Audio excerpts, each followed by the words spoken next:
শ্রী শ্রী রামকৃষ্ণ পরমহংসের জীবন কাহিনী। হুগলি জেলার কামারপুকুর গ্রাম এই নামটি জানে না বোধহয় আজ পৃথিবীতে এমন কোনো দেশ আর নেই। প্রায় ২৫০ বছর আগে কামারপুকুরে পশ্চিমে ১ ক্রোশ দূরে আছে একটি গ্রাম, তার দেরে।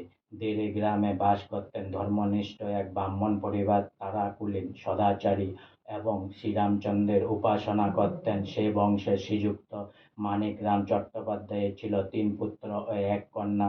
জ্যেষ্ঠ পুত্র ক্ষুদিরামের জন্ম আনুমানিক ১৭৭৫ খ্রিস্টাব্দে। ক্ষুদিরামের পর জন্ম নেন কন্যা রামশীলা। রামশীলার পরে জন্ম হয় নিধিরাম ও কানাইরাম নামে ২ পুত্র। আজকে আমার শ্রী শ্রী রামকৃষ্ণ পরমহংসের জীবন কাহিনী এখানেই সমাপ্ত হলো।